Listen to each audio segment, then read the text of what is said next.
staying centered. Centered when I enter, not stinted. Soul-centered. Whole when I enter. Pass all their plays to bring forth my men should try to gaslight me, but my path is lit. My path is lit by Harriet, showing me the North Star, off right where you are. Yeah, we entering these conversations for freedom, soul-centered. Welcome to my home studio that I am creating for the next iteration of my life journey and this program, Soul-Centered Conversations, Freedom Chronicles. So I just want to pause there because this Freedom Chronicles piece is so important.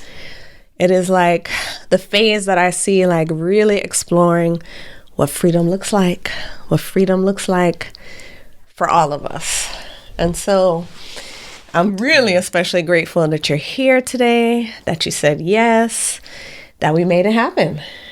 What I'm going to do, we're going to spend a few, as long as we feel there's, space to keep the conversation going, is what I want us to talk about is what I feel like is an important topic about white responsibility in ending racism, especially in this country, but, really globally.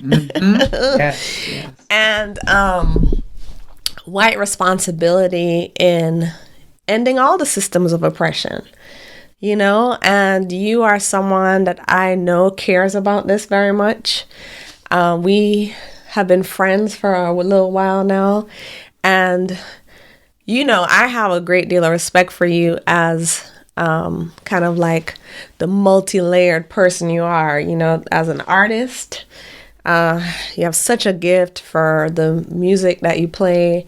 But I think what I've seen through your art is the way that you pay homage to Black artists, to the artists that came before you. And I do want us to talk a little bit about your art probably at the beginning, but like what I've seen is the art is like a vessel or a vehicle to connection to the roots of the music that you play, which I feel like is jazz and samba and probably way more. But like, I see that you intentionally think about like, oh, who played this before me? Like, how do I give like credit and not try to act like I discovered all of it? So there's like a humility that you have and a grace that you have that I respect. And then, you say you're not a person that speaks a lot. That's why I'm super honored that you're here today. But like, when you speak, it has an intentionality. And when we speak about white responsibility, I feel like you teach me like new levels. And so that's why I wanted you to be here today. Thank you so much, Damali. I am honored, truly. I've been a fan of, of your Soul-Centered Conversations for a minute and many minutes. And I think I'm more comfortable speaking through music than speaking, but you're somebody that I have so much respect for and admiration for and trust. Like, I feel safe with you, and I'm like, okay, time to be on my growing edge and do this. So I'm really honored. Well, thank you. I'm so grateful that you feel that trust, because that is the foundation, I think, so many things, right? And when you can trust, you can tell the truth, right? And it's interesting because I think I'm learning to trust myself more and to trust that there's a need for these types of conversations. Yes. And so I'm just here for it, and I'm so grateful that you said yes. Yeah. So I want to start at the beginning. Like, I feel like, so I met you through Heart and Soul Center of Light, which is a spiritual community that I'm a part of, that Annie's a part of. But I would see you playing, and you, generally I see you playing a horn of some kind.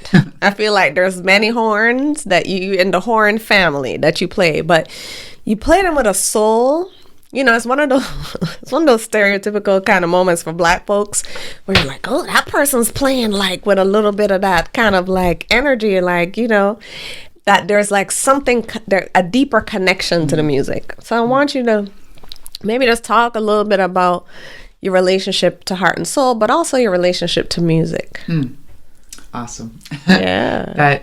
That's it's such I guess a profound part of my life and my connection to my understanding to liberation and to Black liberation and to Black experience in this country, which then has such a relationship to my feeling of responsibility as a white-bodied person in this country. So it's all super connected for me. And heart and soul is a huge piece of that also. So I started coming to Heart and Soul. I have known and played music with Valerie Joy Fidmont for many years, starting in Valerie Joy. Valerie Joy, shout out. And so through her, I got to be introduced to Heart and Soul, and I think I came a few times just as a guest, tagging along, but then got invited to play music. I think when Valerie Joy was a musical inspiration was the first time I got to play. And then, of course, just was so amazed and inspired by the Reverend Dr. Andrea Earl and the whole community. And so then started getting to play music more regularly and attending more regularly. And it just felt like home. It's the first spiritual community I've ever, joined officially.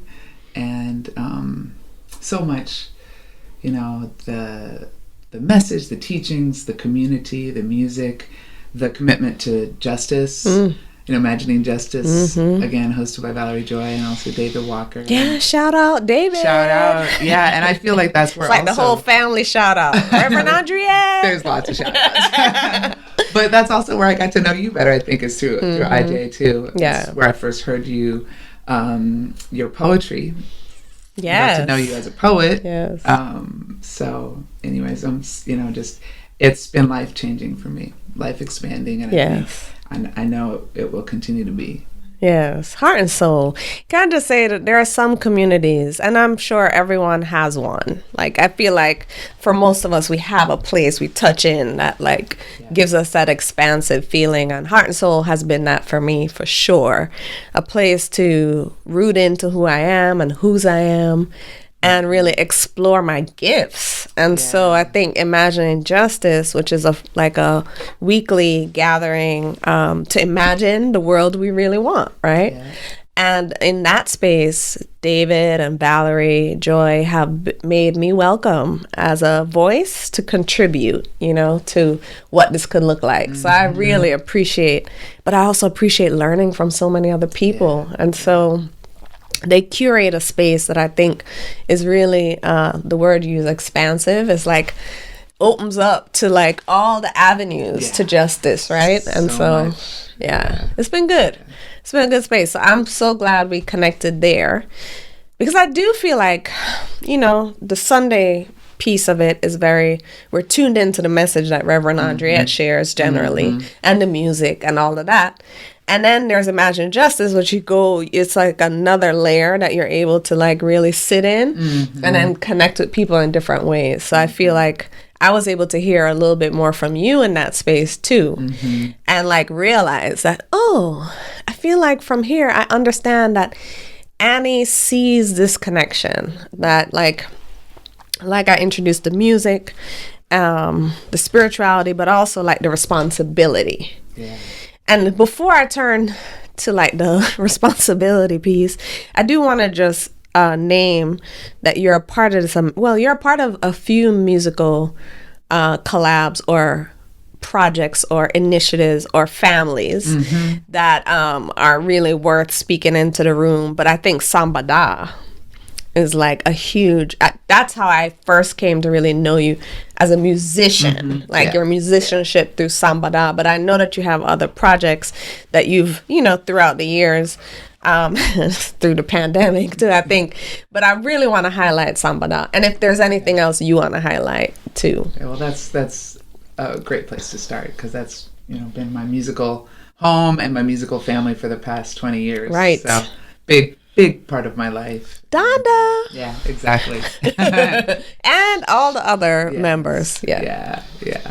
And in Sambadá we play Afro-Brazilian music. So it's rooted in in Africa as the musical and spiritual and ancestral home, and the same way that African and Black music got to this country is the same way that it got to Brazil. And so there's this incredibly powerful and profound diaspora, and you know, connected in so many ways, but the musical connection is really powerful as just a like a keeper of that lineage, and always moving towards freedom, you know. And and to me, I can't love that music.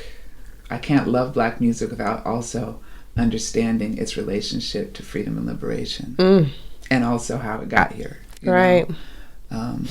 So yeah, that's and yeah, Sambadá and Donda, and her musical lineage and artistic lineage has been such a huge teacher, you know, to me, and had a profound impact. And it goes back further for me in terms of my teachers, to when I was in school, and you know, in junior high school, I had this incredible teacher who taught the whole music program at my junior high, and he was a jazz trumpet player, a Black man. Okay, Mr. I was gonna Coleman. say, is he Black? Yeah, Mr. Frederick Joel Black-bodied. Yeah. Yes, and just embodied so much musical legacy and inheritance, and past that, you know, he was just such an incredible teacher that he embodied it, and so he taught us, you know, so much. And it was, you know,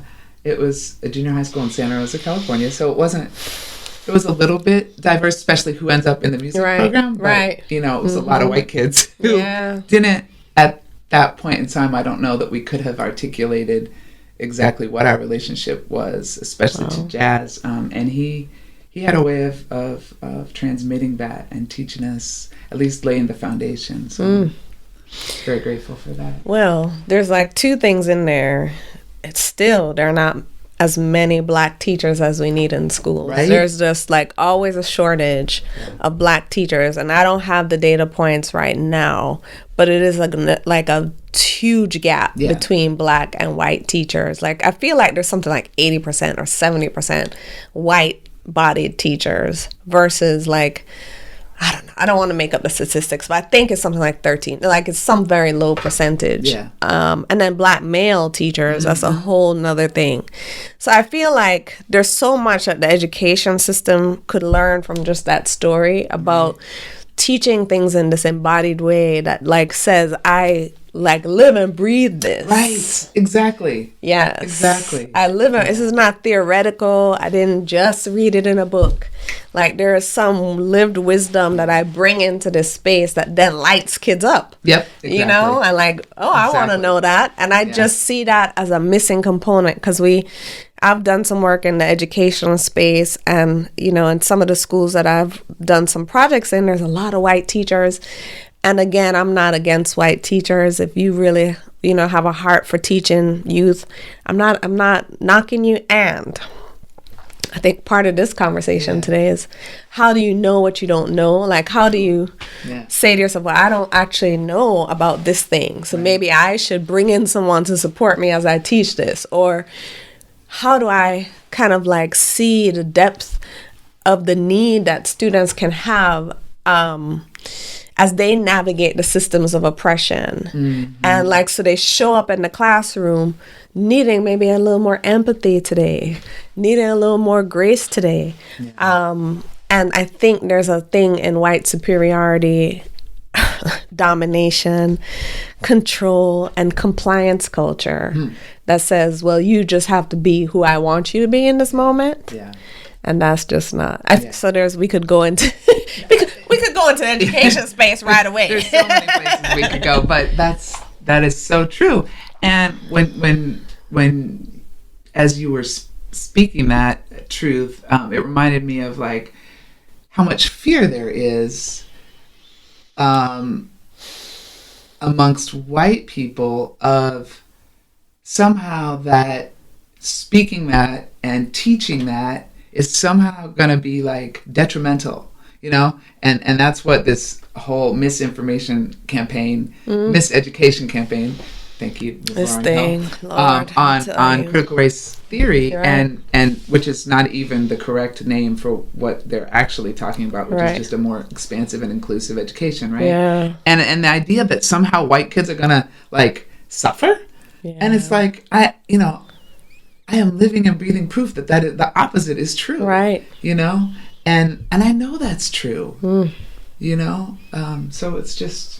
Well, let's drop in there really quickly, because I was watching. I was like scrolling through TikTok today, and there was a TikToker. I wish I remembered her name right now, but she's Black identified, saying that recently a teacher tried to give a lesson on empathy to their class, and it was like a general like empathy lesson.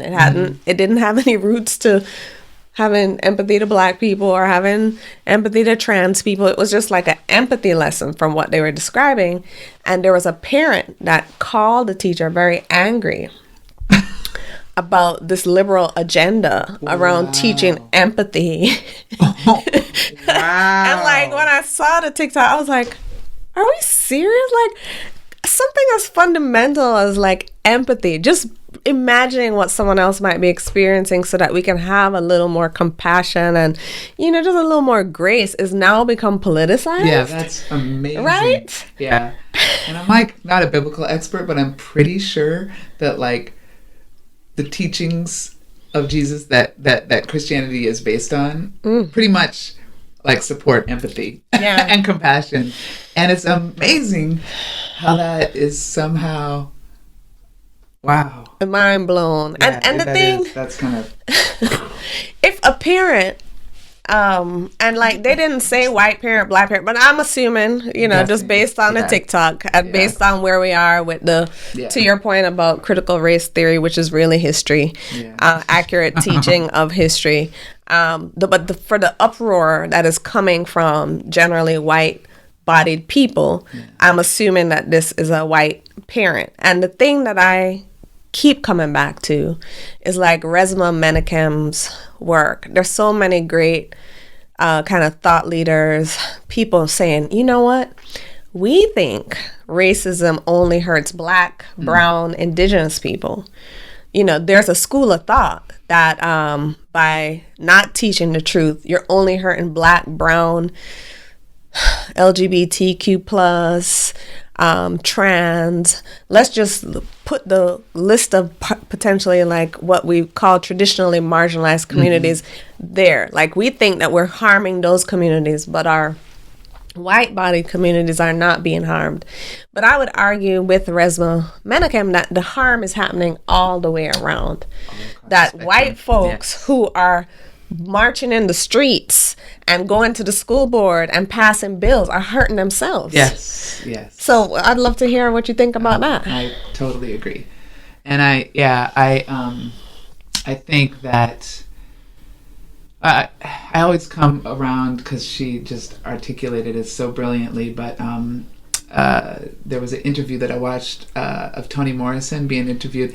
I don't want to misattribute it, but I believe it's like Charlie Rose who did. I think so, actually. Yeah, I'm sure you know the interview, but the interviewer asks, and it's a white interviewer. There's a couple of different ones, and so there's one where there's a white Toni woman, Morrison's classic, where there's a white man interviewing Tom. I might be like confusing the two, but anyway, she is asked by a white-bodied interviewer about something about the impact of racism, you know, on her and on the Black community, and she says, well, you know, really, I think the question is, you know, about the harm, you know, and it's not to, of course, deny the very real harm, but she flips it and she's like, you know, I think that you need to ask what the harm is to white folks, right? Because the lie of white supremacy, she's, you know, and she like famously says, you know, if the only way that you can feel tall is to have me on my knees, then it's you who have a problem, right? And I just love that. That was like a mic drop moment. But it's like, I think that by by ignoring the truth and by embracing sort of the cognitive dissonance that you have to have to be white in this culture and not see a problem with white supremacy, it's absolutely harming white folks. Thank you, Annie. Because here's the thing, is that, and I want to be sure to say that I want any Black, brown, Indigenous, any traditionally marginalized population listening to this to understand that I am not, and I'm sure you're not, saying there's been no harm to us as Black-bodied, brown-bodied, Indigenous. There's been a magnitude of harm that, for me at this stage of my life, I am like in an insistent place that it stop. Yeah. I'm in a place where I'm like, no, I'm not gonna tolerate this continue, especially on an interpersonal level. If there's any interpersonal stuff that is harmful to me, I'm gonna take care of myself, and I want a collective care to be happening, that we're taking care of folks who are harmed repeatedly. Like, we cannot allow, to me, I cannot watch and continue to watch this. So I'm gonna do everything I can to ensure I'm okay and folks are okay to the best, so whatever that looks like, right? There's so many avenues to that. Like, Trisha Hersey, I talked to her a couple of days ago about rest. Yo, folks, we need more rest. We need more silence. We need more space. I talked to Diego Perez. He's talking about meditation and stillness, heart and soul. Get you a spiritual, right? So whatever it is that we need. And then there's the essentials. There's Maslow's hierarchy of needs kind of stuff. So between all of that, there needs to be repair. Yes. And transformation of the harm is my point. Yes. On that said, white folks, white-bodied people, the buying into this superiority is harming you. Yeah. It's a harm to you, whether you know it or not. And that's what I really want to crack open in this conversation. Yeah. And I want to hear, what's an example, how do you think this shows up in white community? Oh gosh, there's so many layers to that. I bet.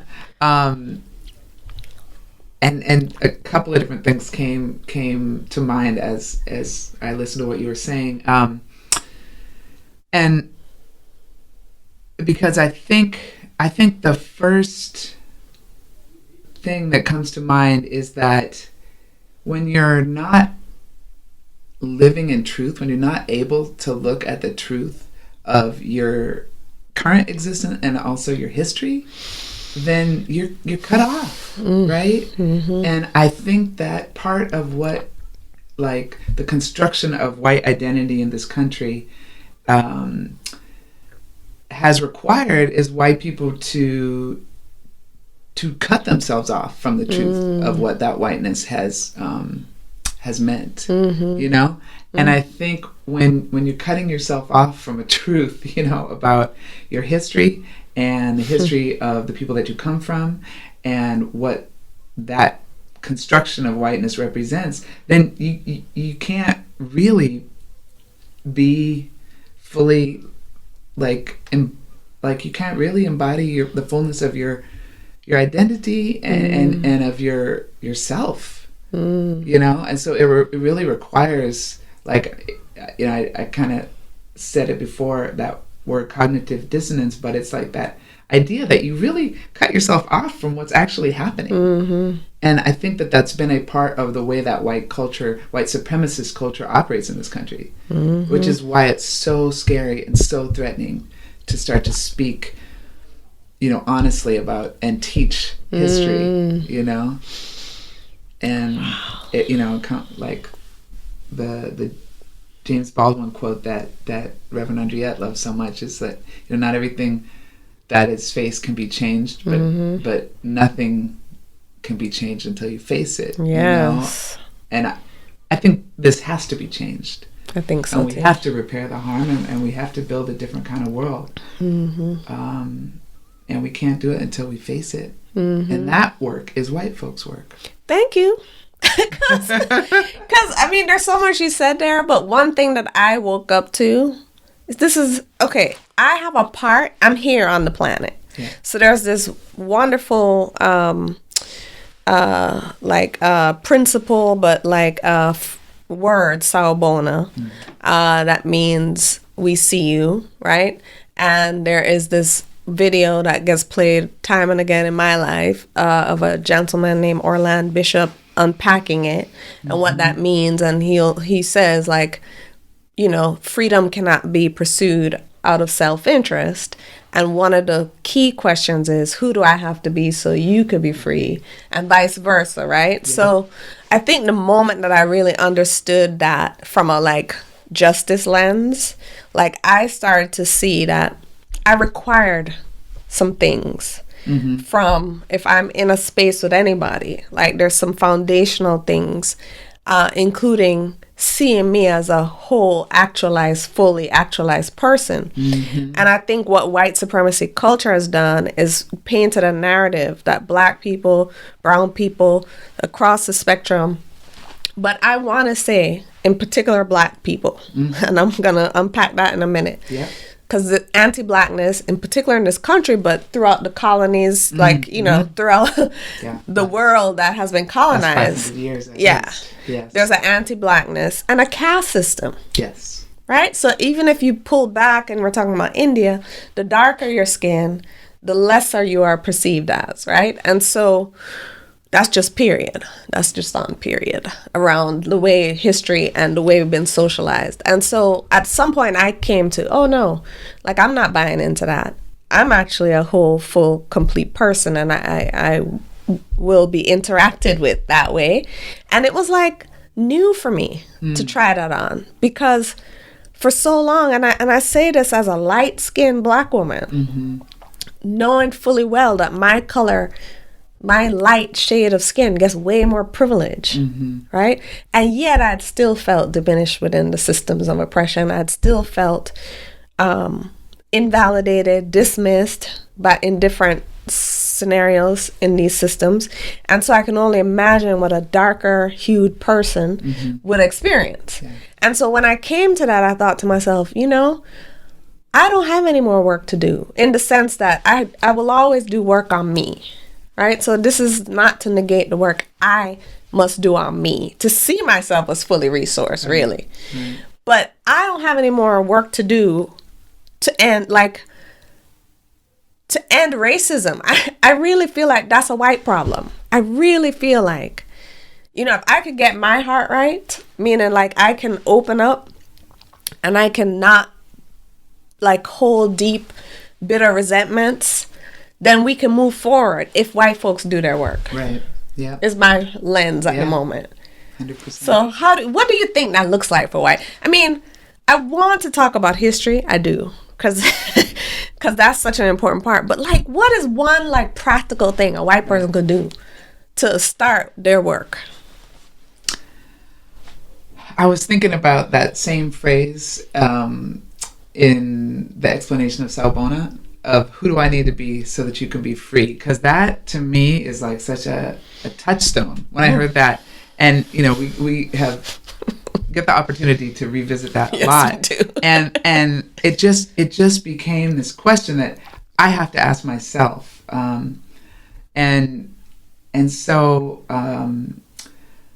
for me, that journey is a daily thing. Okay. You know, it's and it has been as much unlearning as learning.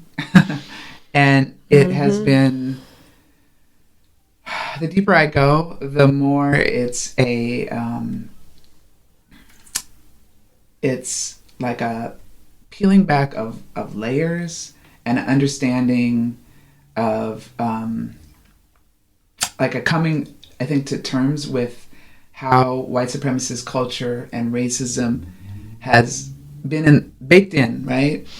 And been a part of the air that we all breathe. But in particular, I have to look at the way that it's been a part of the air that I breathe and how it manifests itself in my life and in how I walk in the world. Mm-hmm.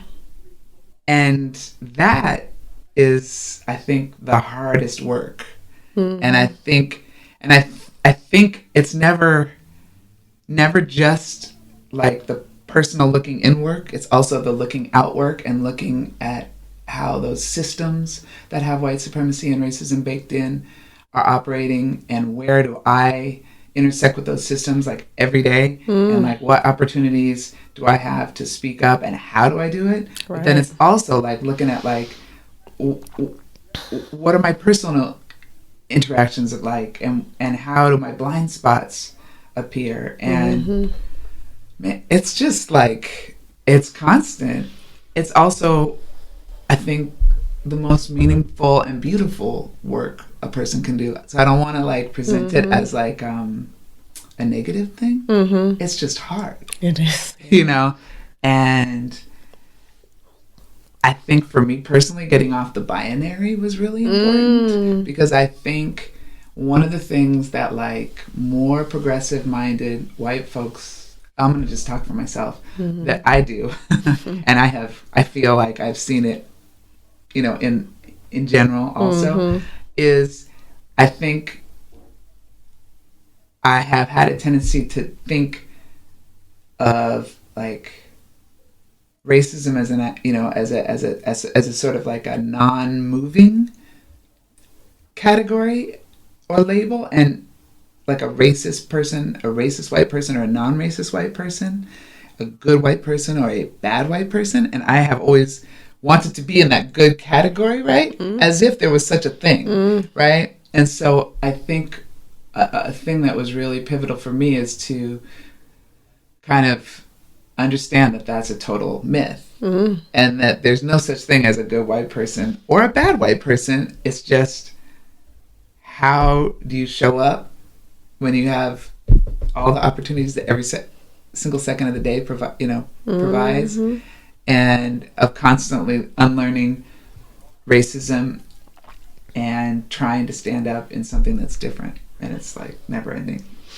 Yeah, I mean, the thing is, right, and I've been, because first of all, I think all of us are working on deprogramming things, right? So like, I am now doing a lot of workshopping around a framework by this scholar named Bobby Harrow. And Bobby Harrow created a framework where she presents the cycle of socialization and the cycle of liberation. And basically, in a nutshell, she's saying we're born, we're socialized by our families, the culture, the community, the system. So, you know, you go to school, you're socialized. You go to work, you go to the doctor. You see what's going on in the criminal legal system. Like, you are socialized by the messages that you get on social media, the media headlines, right? It's a socialization process. It's a continual socialization process. You're constantly taking in messages, consciously and subconsciously, about especially the other category, right? Yeah. In a world that has been created with white superiority and white supremacy in mind, I think that we are bombarded by messages of white superiority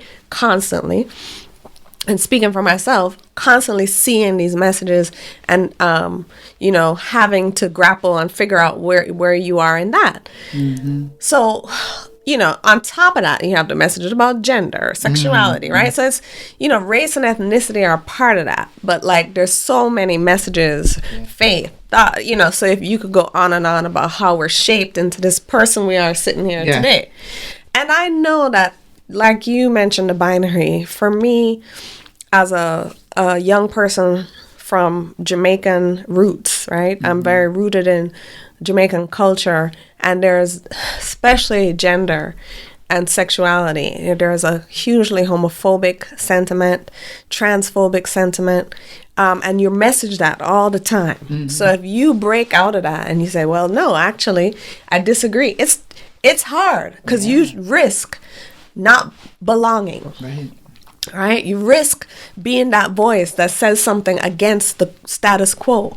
Right? And I see that shows up in so many ways across, you know, these experiences. And I'm imagining for white folks, that's part of the burden. It's part of the journey, not even the burden, but part of the weight is being othered within their group. Right. When you, because you talk about good and bad and wanting to, you know, like you're talking about understanding that at any given moment, it's not about good or bad, right or wrong, I'm Right. a good white person, bad. Right. You could fall into that place of being silent when Yeah. someone's saying something Right. because you're in that place. Oh my God, I'm in this moment with this group and I don't want to like rock the boat. Right. I feel like that's real for so many people, but I think there's a responsibility for white people, Yeah.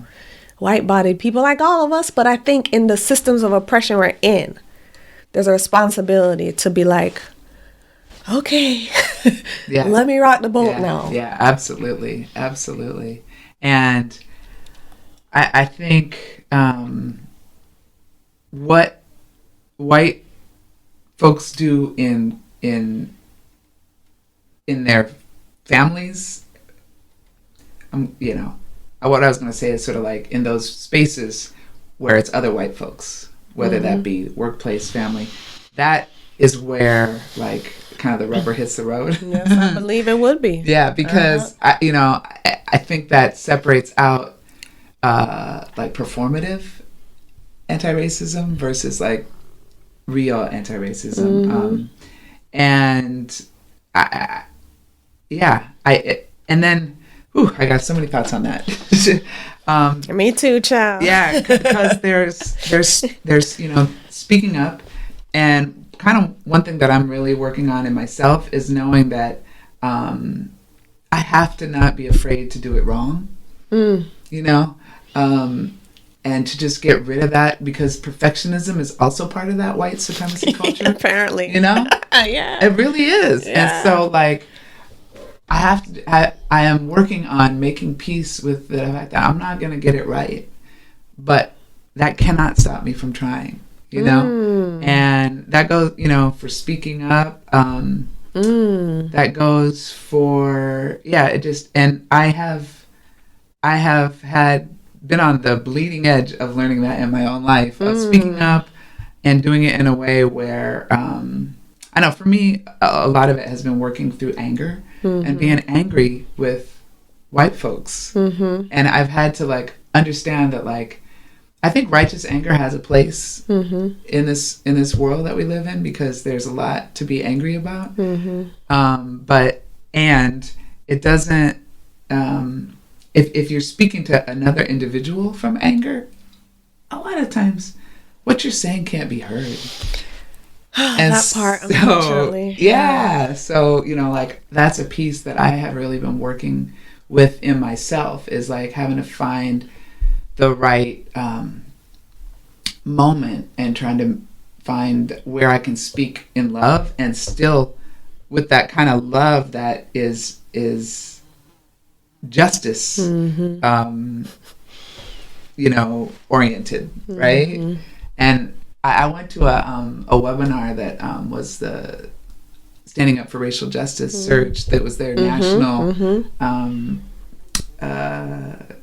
sort of online gathering, and they had a webinar that was I should remember that. I should have made a note to remember it, but it was basically about calling in white folks rather than calling out. And it was that idea that calling out is sometimes it feels really necessary, but it is in the end not going to bring about the kind of change that we need to bring about, right? We had to call people in, and not just make them feel defensive. And I have done that in my own life and seen how it's not completely effective. They're calling out. Yeah. I think it's hard. So. Thank you. So I'm sorry, I'm like have a thought here, but like it's basic fundamental thing to understand is fight, flight, freeze. Yeah. Flee, fight, flight. Yeah, freeze and flee. It's like the body just reacts to the sense, to any appearance of danger. Yeah. There is a physiological, biological mechanism at work when there is a perception of danger. And as someone who facilitates conversations, I'm constantly thinking about that when I'm in a space with people. Yeah. And I'm constantly, and believe me, there is always room to call out, like there is, and even like as a facilitator, a lot of what you're doing is holding space.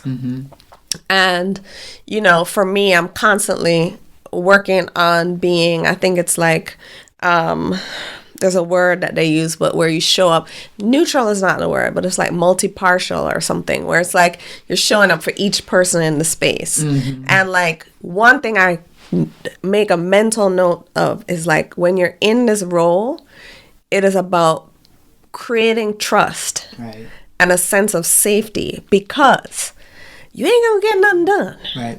And there's so many times, especially in conflict, like, and I'm thinking about in institutions in particular, where someone disagrees with someone or something, so, and they're sending these emails, and the emails are from that very reactive place. Right. And the words are coming from the reactive place. And so many times I have to say, whoa, whoa, whoa, remember, this person wrote that thing in that reactive place. Because if you understand that, then you understand, like, do not communicate, especially very important things, very heartfelt things, from a reactive place. Because that's fight, flight is happening as engaged in that moment. So thank you for bringing that in, because I think, you know, that's why I think there's so many people who are like in this state of how do we like bring a mindfulness lens to some of these conversations? How do we like know that if we just say you're a racist, that's just gonna engage that mechanism, right? Yeah, fight. I feel like people of color, like I can speak for myself as a Black person when I'm not in facilitator role. When I'm not in facilitator role, sometimes I don't feel like I had the patience to care so much. Right. Especially with white, I'm gonna just be completely honest. Especially if I'm talking to some white person who is engaged in a system of oppression, like for example, this issue we started talking about earlier, the movement against teaching truth.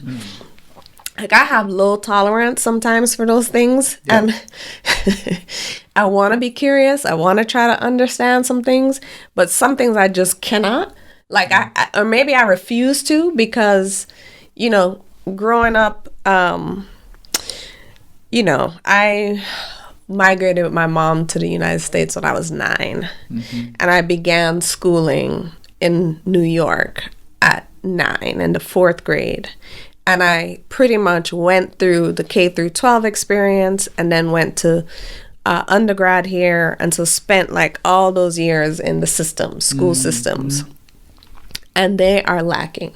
And there was not this movement against the truth at that time. And yet I learned little to nothing about the history of Indigenous people, of the Native American people. You know, there's a very kind of, let's gloss over the history. You know, let's tell the Pilgrims and Indians story over and over. Let us, you know, say that this ship came here in whatever, 16, whatever year it was, and let's just leave it there. And then, you know, the whole transatlantic slave trade is captured in a couple paragraphs. And then, you know, we hear about Dr. King. They don't want to tell you anything about Malcolm X and anybody too revolutionary. So you're lucky if your families give you that content, which I was fortunate to be in a family that believed in, like, letting you know some things. But, like, when I think about the K through 12 experience, it was lacking back then. Okay? And we didn't have people up in arms. There weren't banned books. They may not have made the book list with anything revolutionary, but they weren't banned. And so we're in a unique period where I think some folks think that there was this amazing history curriculum that was endangering their little white kids. They're going to make them uncomfortable, so they have to do this, when there wasn't. Well, no, the truth was, this curriculum was lacking from the jump. So where are we headed, Annie, if we cannot, you know, what do you think? Well, first of all, I'm a keep my eyes on the prize, knowing that this won't last. But what do you think is the harm? You've touched on it earlier, but what do you think is the true harm of not teaching the truth to white students in particular? And maybe to all students, because I care about the Black, brown, Indigenous, you know, all the students. I care about every student learning this history. So maybe 2 parts to this question. What do you think is uniquely harmful to white students? And what do you think is harmful just to the entire student body? the harm to, I think ultimately the harm in not teaching history and not teaching truth, which is multifaceted, right? In terms of that, like, there's what happened, and then there's the lens through which we view what happened, right? So we need a lot of voices in order to unpack that, and we need to kind of learn how to unpack that. And I think we can't really change it until we know our history. We're just going to be doomed, I think, to repeat it. And I think I do, like, this is such a critical moment, as you said. And I also think it's a critical movement precisely because there are so many voices speaking truth. And I think that is part, like, we're in that backlash against that, And so I think that we're in there's a lot, like, I don't know or understand, but I feel, and I've, heard from people that I listen to who know a lot more than me, that, it's said that we're in, sort of the late stage white supremacist patriarchal capitalism. And I feel like when something is dying, then it's going out kicking. And I feel like we are experiencing that, and so there's a real positive thing, which is that, change is happening and liberation is happening. And there's a real strong backlash against it. Yeah. And the thing is that backlash is brutal. And so I think we have to do everything that, like, we can to minimize the violence of that backlash, and push forwards towards liberation. And and I think that's true for all kids. And, like, I think of my I just think of, like, I was about to say my niece and nephew, but I was like, I have a lot of nieces and nephews. I have my biological niece and nephew, and then I have a lot of nieces and nephews and nibblings, right? Which is the gender neutral term, right? And I think of what kind of world I want them to inherit, and like your kids, and like, I think all those kids deserve to know the truth about our history, so that because they're the ones that can move it forwards. They're the ones that can be different, and that they already are. Yeah. Like, they already think so differently. They do. And we owe that to them. As well as to the ancestors that sacrificed everything so that they could know a different world. So we know a slightly different world. Yeah. I don't know if that answers your question, but I think all kids need that. And you asked specifically about white kids. Yeah, I personally, because your point, right, is the point that I think so many, like, of those who came before us made, is like, if we don't learn this history, we will repeat it. Yeah. So if the kids in the classroom now aren't connected to what really happened, they're gonna, to me, come with that same attitude of superiority.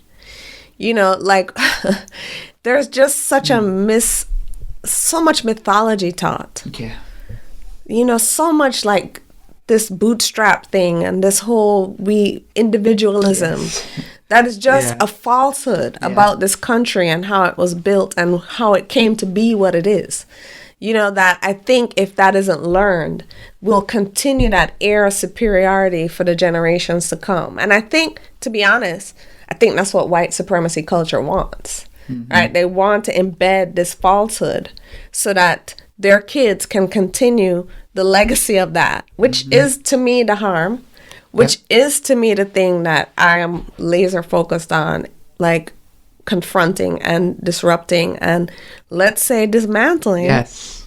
Yes. And the thing that I think it takes us all, right? And you mentioned backlash. And there's a book that Carol Anderson wrote called White Rage that I think captures that backlash. Every time there's an advance of Black people in particular in this country, there is a backlash. There's an anger. There is this rage, right? And I'm fascinated by it in a lot of ways because my hypothesis is it comes from a place of insecurity and fear. 100%. Like, because secure and whole people aren't concerned if somebody else makes an advance. 100%.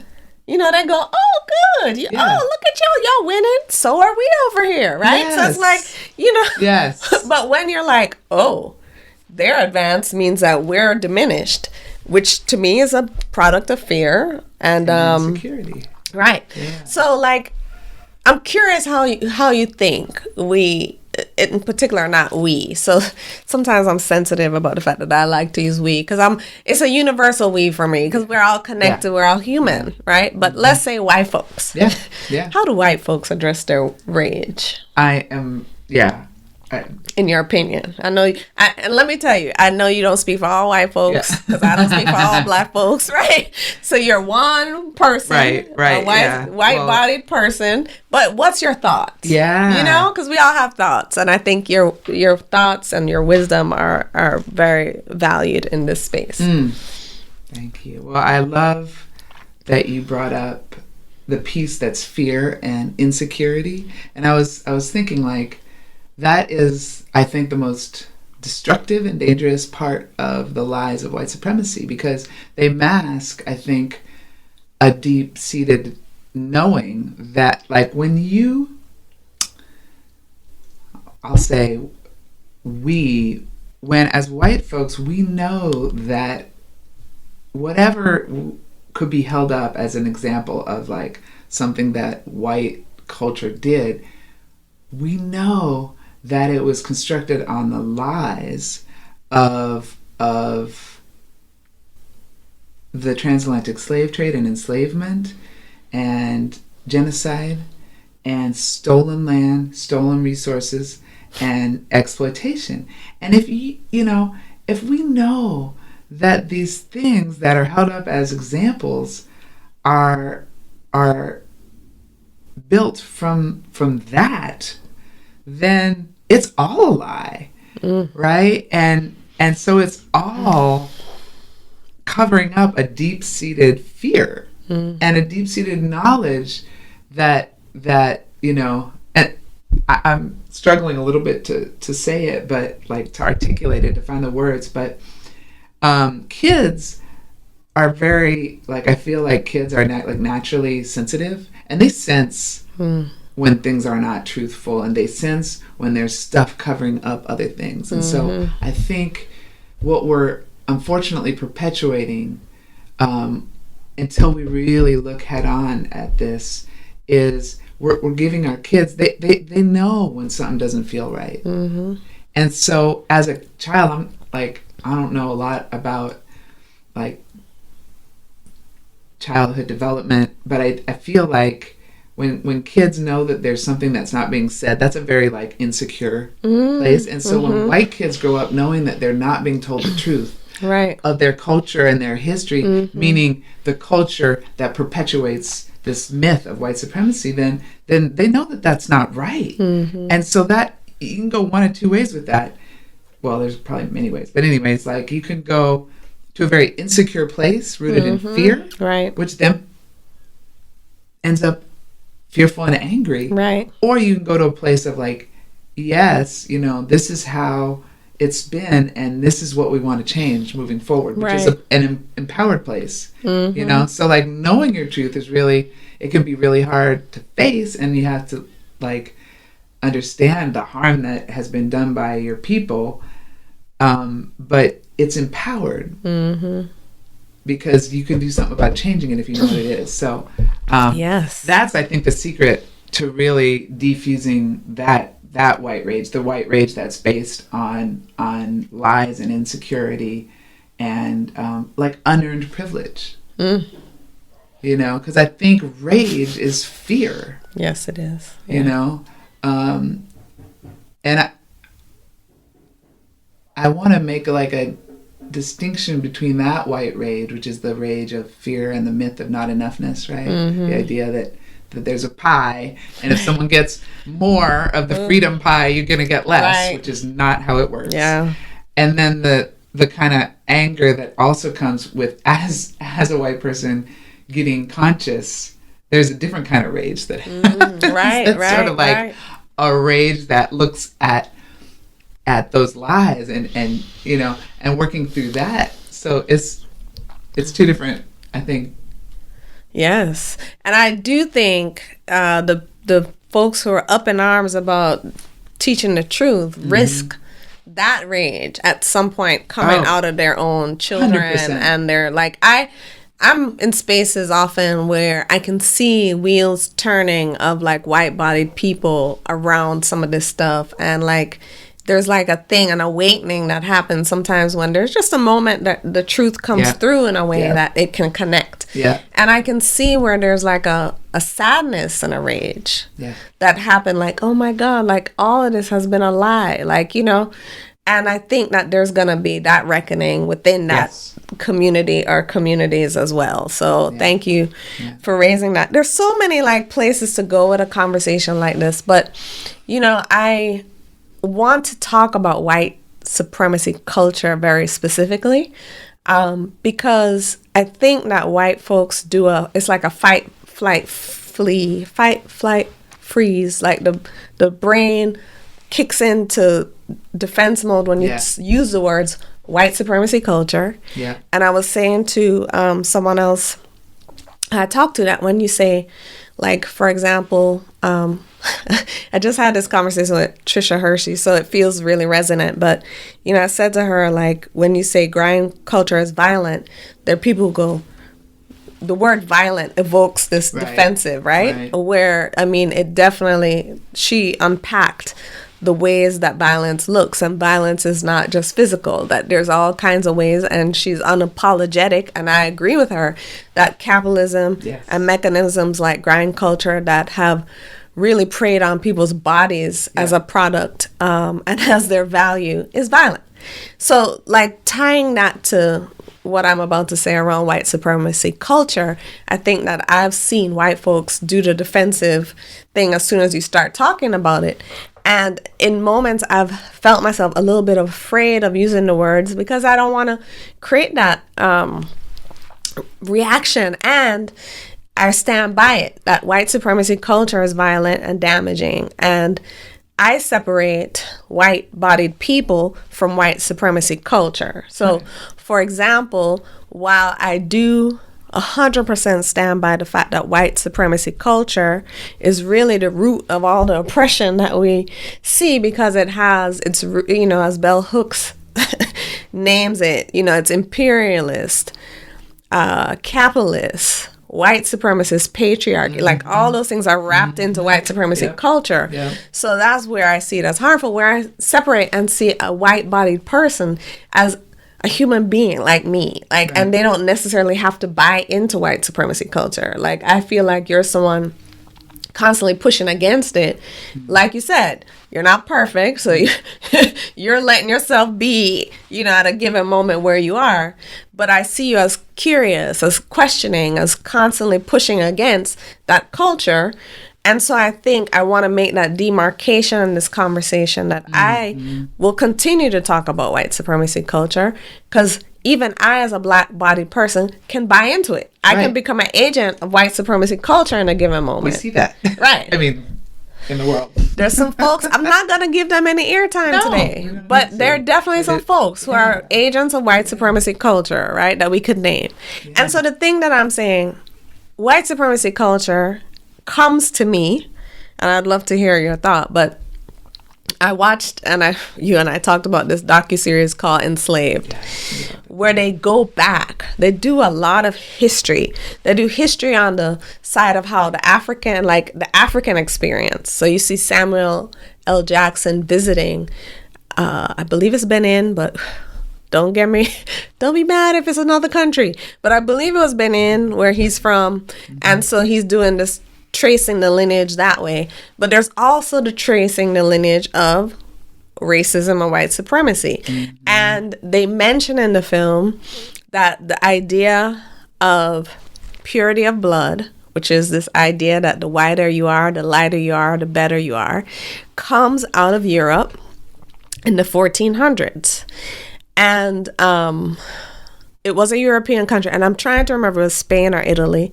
Right now, I'm blanking on which country it was where it really originated. But in the docuseries, they name it. Mm-hmm. And it was fascinating to me to see it come from that far, from the 1400s. Mm-hmm. And so as you see the travels of the Europeans to the New World, and you see how that like spread throughout Europe, but then landed here in the United States, but also throughout the Caribbean, you see the imprint of that idea everywhere. Yep.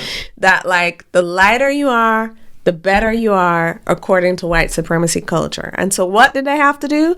They had to make the darker you are, the less intelligent you are. They had to make the darker you are, the less human you are. So I see that showing up still in our modern day, right? Yeah. And you only have to look, I mean, they're everyday examples. But the one that hits me the most now is that LA City Council situation where here's this Latinx, this woman who identifies as Latina, who is disparaging Black folks like over and over, and they're in that group together laughing, and it just is an example to me of what happens. And so I say it's a lot, but I say white supremacy culture is a root of this to me, and it's not about white-bodied people as much as it is about knowing and understanding that we've been tricked. Yeah. Exactly. So what are your thoughts about white supremacy culture? I couldn't agree more with everything that you just spoke. And, you know, I think looking at the way that white supremacist, patriarchal, heteronormative capitalism has created a pyramid, you know, and for me, you know, there's so many people and so many teachers who have like said this in so many different ways that really helps. But Sonia Renee Taylor's book, The Body is Not an Apology, she talks about the hierarchy of bodies, right? And we're all in that hierarchy, you know? And I think a pyramid is like a naturally, like, if you're at the top of that pyramid, that's an unstable place to be, you know? And I always think of capitalism as like the biggest pyramid scheme of all, you know, because it's inherently unstable. It's inherently exploitative. And the thing is like in that hierarchy of bodies, which anti-Blackness and the way that it was intentionally created starting in the 1400s in Europe, you know, that was created precisely to justify the unjustifiable, you know, which is the enslavement of other human beings and the genocide of indigenous peoples. And like, how can you justify that? You can't. And call yourself a human. Right. So you have to construct some crazy ideology. And that's what was constructed. And like, I mean, the way that you have to disassociate from your own humanity to perpetuate that, like, it's mind-boggling to me, and it go, you know. And I think as white folks began to understand that their own, first of all, that was such poisonous Kool-Aid to be drinking, you know, and to start to understand that, and then to understand that we're all in this pyramid, right? And so, and most of us are not at the top. There's a very few people who are at the top, right? And so part of the way that lie gets perpetuated is you get, if you base it on this construction of race and tell people that, well, if you're white, then you have a shot at that top. And of course you get there through your own pulling up, if your bootstraps and determination, not inherited wealth that was stolen. Right, the lies. But anyway, yeah. But that's like, it keeps you shooting for that that thing that isn't really real. Because the truth is, most of this is held up by folks that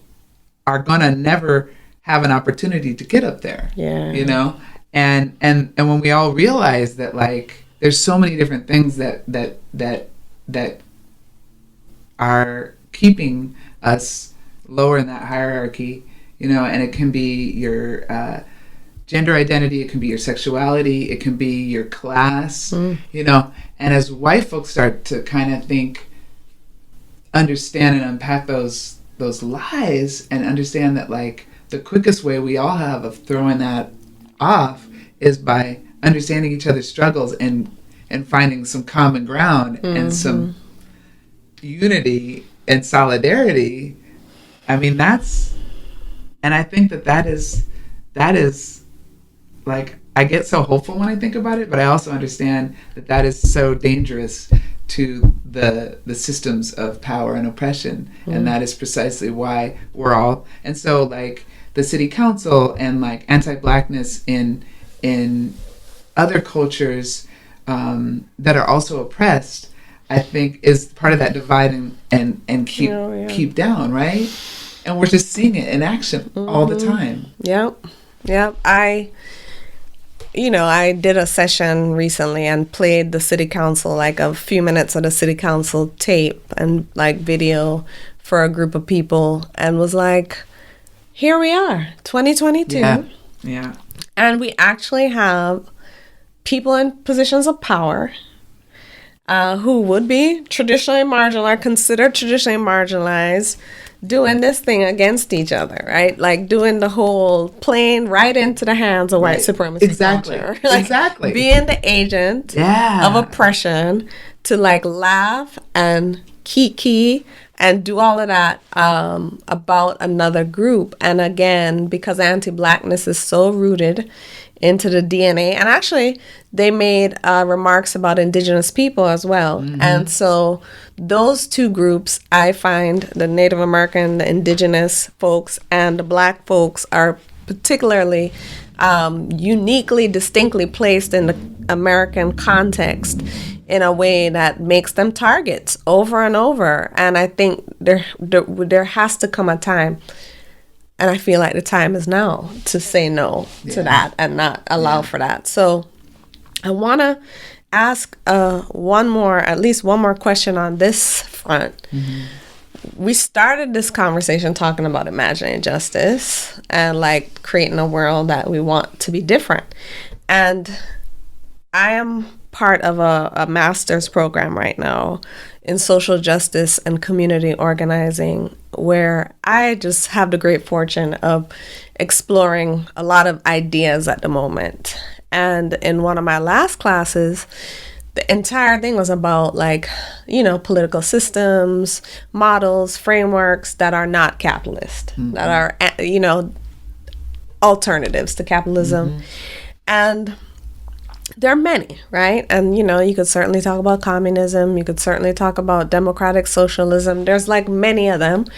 And the one that I felt drawn to wasn't so much a governance model. I think it is kind of, but it was just like a liberatory model.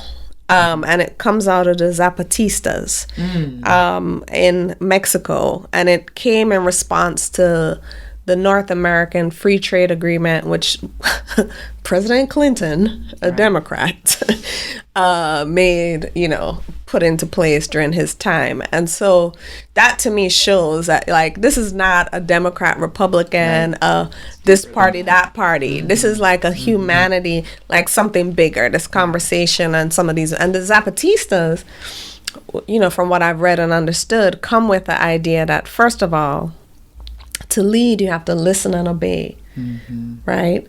Second of all, like, there's this idea that, a connection to the land. So it's not about money grabs and power grabs. It's about, like, sharing the resources and sharing power in a way that is very humane, right? And it just struck me, especially in reading, that it's not about taking power and doing what the what we see the systems doing now. It's about creating something new. And I do feel like we're in that place as a people and creating something new. And you mentioned the pyramid that Sonia Renee Taylor outlines.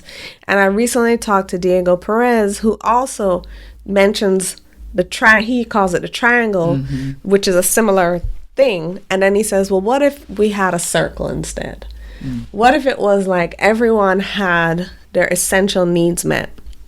Wouldn't we see something very different if people weren't worried about being hungry and sick and, in debt because they get sick and So I'm inviting you to imagine something. What do you think we could create if we step back from the systems of oppression and really did create something new? Yeah. What would be possible in your mind, Annie? And nothing is off limits.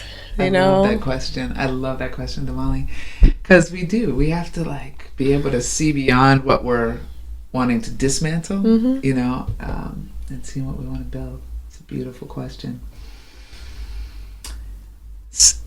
and it's one that I think that I feel like is being asked, and so I spend time with that, and I also feel like I'm still working for myself on a clear answer. Right. I love the idea of a circle, and I love the idea that we have enough, and so we have enough, and a circle with care at the center of and the true sense of beloved community, which doesn't leave anyone out. I remember when I started to dig deeper into Dr. King's teachings, and I always thought, I just had an idea of beloved community as the people that I love, Right. The people you and get then along I with. got to that part of it's everybody. And that's a whole other notion. And so, that idea that everyone has to be in that circle, if it's true, truly, and so, that's a huge challenge, and it's a beautiful challenge, and I feel like one of the people that is, and the movements that has really helped me start to work on my imagination is Adrienne B. Brown and her, emergent strategy. Yeah. And I feel like, and there's a lot of people's teachings, many, her mentor, Grace Lee Boggs, and just there's so many pieces of that. But the idea that starting small, and when we just practice it all the time in our relationships, and when I start thinking about that, then I get really excited and I get really hopeful because I see it all around me. And then when you start to see it, you can kind of start to help grow it, we touched on this earlier with talking about just my musical family, Sambadá, but Danda Daora, who's our lead singer and also just my bestie, has been a huge teacher to me in that, because she's somebody who creates community all the time. And it's a community that makes room for everybody. She teaches a regular dance class in Santa Cruz, and we have folks who are unhoused who come and who are part of the drummers that play for class. Wow. And it's like a community, and there's just all kinds of people who come as students. There's folks who come as musicians, and it's just such an example of creating beloved community in a moment, and so I could start to see how the vibrations of that just ripple outwards, and we all come away fed and nourished and seeing something else possible than closing the doors and keeping people out because they don't maybe have the same kind of economic situation that you do. Right. Yeah. I don't know. So I feel like there's already so many of the seeds of that here, and we just grow them and water them, Yeah. and that's going to disrupt everything. Because when we're looking at humans as humans and not as producers and cogs in a wheel, that part, It changes everything. Thank you, Annie. Donda, when you see Donda, when you encounter Donda, when you're in Donda's space, there's something you feel. Like you feel a genuine kindness. Definitely someone committed to liberation, because she speaks it. She will say it on a stage. She'll say it. But there's also like a real kindness that I feel when I'm in Donda's presence, your presence. But like, there's some people in the world that you could tell that they really do believe in beloved community. And what I love that you said is that it's not easy, that part. Like, I see beloved community as the ultimate belongingness, this idea of belonging. And what I've learned in doing belonging work at my day job is that that's when you get tested. When you say you're committed to belonging, that's when somebody comes for you and does a thing or lights up the whole space you're in with anger, and you're like, okay, what am I to do with it? Like, it's the question of who do I have to be in this moment to allow that person to be free, and who do they have to be to allow me? Like, what? It's a real test of that Saul Bona. Yes. Yes. And I try to tell people it's not easy. Like, just because we say that that's what we're about, we're living, it's not easy. Because that thing will throw you when the person's like accusing you of something or mad at you about something. And so I just believe that there's so much work to be done. And the individual work, I think Adrienne Maree Brown captures this really nicely. When and I'm paraphrasing Adrienne Maree Brown, but there's like an incremental way, right? That and like a way of like being like water, like knowing that we're flowing, things are always changing, and that we can expect change to be tiny first, and then it grows. Yeah. And I argue and say often that if I can change, it connects to something bigger. So like, if I show up changed, like more focused on beloved community and really creating real true connection, then I go into the space with that energy, it changes the space I'm in. So the office, this classroom, the stage, it changes it. And so that then allows for it to connect to the other people in that space. And somehow I think that it flows to them. And then, if they change, if they kind of work on their socialization, reprogramming, deprogramming, and we do that way, we can shift things. Yeah. Now it might take more time, but we can. Yeah, 100%.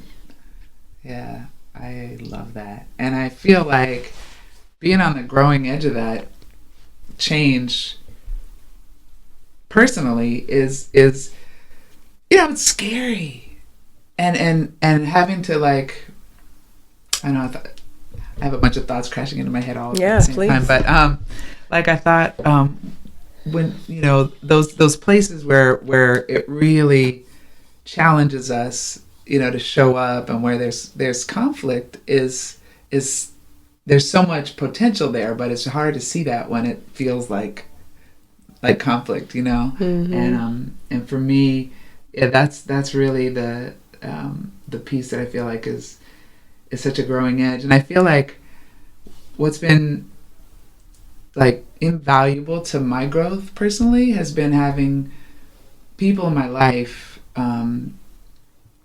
friends and chosen family who love me enough to call me in and call me up, and it's help me see my blind spots, and that like, and it's hard. It's really hard.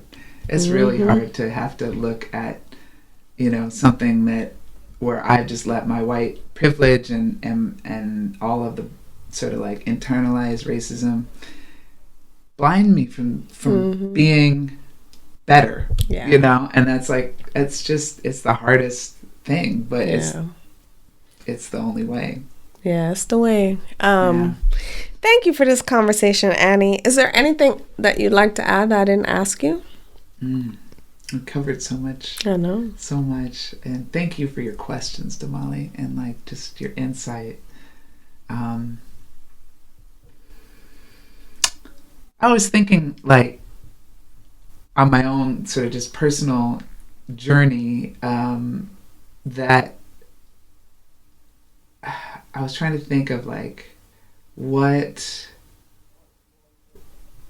I have wanted and looked for in terms of hoping to hear from other white folks who, because I feel like I've learned so much of what I have learned has been from reading Black activists and activists of color, Indigenous also, and Black and brown folks, and also just both in terms of reading and music, and then also just community and friendships. And I feel like I have wanted also to find voices doing that work, of white folks talking about dismantling white supremacy, and there's plenty of folks out there doing amazing work.